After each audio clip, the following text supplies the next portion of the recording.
श्री शिवाय नमस्तुभ्यं। श्रावण मास महात्म्य 26वां अध्याय। श्रावण अमावस्या को किए जाने वाले वृक्ष पूजन और कुश ग्रहण का विधान। ईश्वर बोले, हे सनत कुमार, श्रावण मास में अमावस्या के दिन जो करणीय है उसको तथा प्रसंगवश जो कुछ अन्य बात मुझे याद आ गई है उसको भी मैं आपसे कहता हूँ। पूर्व काल में अनेक प्रकार के महान बल तथा पराक्रम वाले, जगत का विध्वंसन करने वाले तथा देवताओं का उत्तीपन करने वाले दुष्ट दैत्यों के साथ मेरे अनेक युद्ध हुए। मैंने शुभ वृषभ अर्थात नदी पर अरुण होकर संग्राम किए, किंतु महाशक्तिशाली तथा महापराक्रमी उस वृषभ ने मुझको नहीं छोड़ा।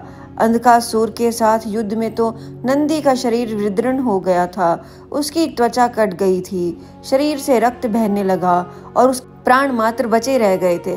फिर भी जब तक मैंने उस दुष्ट का संहार नहीं किया तब तक वह नंदी धैर्य धारण कर मेरा वहन करता रहा। उसकी इस दशा को मैंने जान लिया था। उसके बाद उस अंधक का वध करके मैंने प्रसन्न होकर नंदी से कहा, हे सुवत्र, मैं तुम्हारे इस कृत्य से प्रसन्न हूँ। वर मांगो, तुम्हारे घाव ठीक हो जाएंगे, तुम बलवान हो जाओ और तुम्हारा पराक्रम तथा तुम्हारा रूप पहले से भी बढ़ जाए। इसके अतिरिक्त तुम जो जो वर मांगोगे उसे मैं अवश्य दूंगा। नंदीकेश्वर बोले, हे देव महेश्वर, मेरी कोई याचना नहीं है। आप मुझ पर प्रसन्न हैं तो फिर इससे बढ़कर क्या वैभव हो सकता है।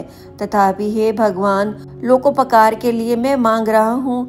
हे शिव, आज श्रावण मास की अमावस्या है जिसमें आप मुझ पर प्रसन्न हुए हैं। इस तिथि में गायों सहित उत्तम मिट्टी से निर्मित वृषभों की पूजा करनी चाहिए। आज अमावस्या के दिन जन्म लेने वाले कामधेनु तुल्य होता है। अंत इसी तिथि में वर प्रदान करने की अमावस्या वांछित फल देने वाली हो। आज के दिन भक्ति पूर्वक प्रत्यक्ष वृषभों तथा गायों की पूजा करनी चाहिए। गेरू आदि धातुओं से प्रतन पूर्वक उन्हें भूषित करना चाहिए। उनकी सींगों पर सोना चांदी आदि से पत्थर मंडे और रेशम के बड़े बड़े गुच्छों को भी सींगों पर बांधे। अनेक प्रकार के वर्णों से चित्रित सुंदर वस्त्र से उनकी पीठ को ढक दें और गले में मनोहर शब्द करने वाला घंटा बांध दे। सूर्य उदय से लगभग 4 घड़ी बीतने पर गायों को ग्राम से बाहर ले जाकर पुनः सायं वेला में ग्राम में प्रवेश कराएं। आहार के रूप में सरसों, तिल की खली आदि अनेक प्रकार के अन्न इस दिन अर्पित करें। जो इस दिन ऐसा करता है उसका गोधन सदा बढ़ता रहता है। जिस घर में गाय न हो वह शमशान के समान होता है। पंचामृत तथा पंचगव्य दूध के बिना नहीं बनते।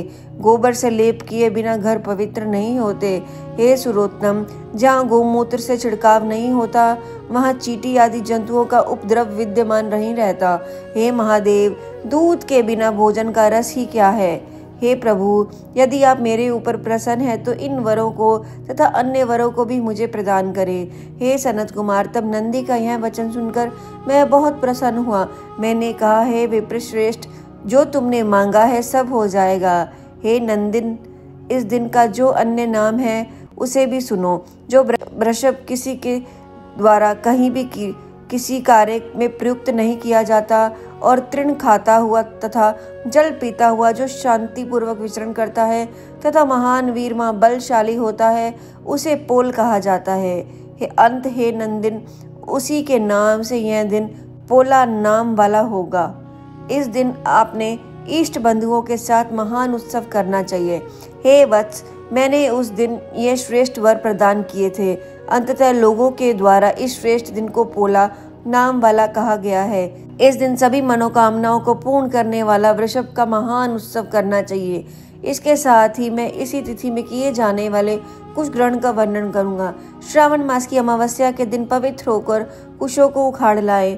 वह कुश सदा ताजे होते हैं, उन्हें बार बार प्रयोग में लाना चाहिए।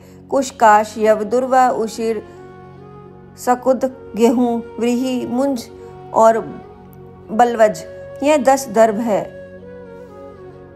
ब्रह्मा जी के साथ उत्पन्न होने वाले तथा ब्रह्मा जी की इच्छा से प्रकट होने वाले हैं दर्भ। मेरे सभी पापों का नाश कीजिए और कल्याणकारक होइए। इस मंत्र का उच्चारण करने के साथ ईशान दिशा में मुख करके हे हूं फट मंत्र के द्वारा एक ही बार में कुशा को उखाड़ लें। जिनके अग्रभाग टूटे हुए न हो तथा शुष्क न हो, वे अरित वर्ण के कुश श्रद्धा कर्म के योग्य कहे गए हैं और जड़ रहित कुश देव कार्यों तथा जप आदि में प्रयोग के योग्य होते हैं। 7 पत्तों वाले कुश देव कार्य तथा पितृ कार्य के लिए श्रेष्ठ होते हैं।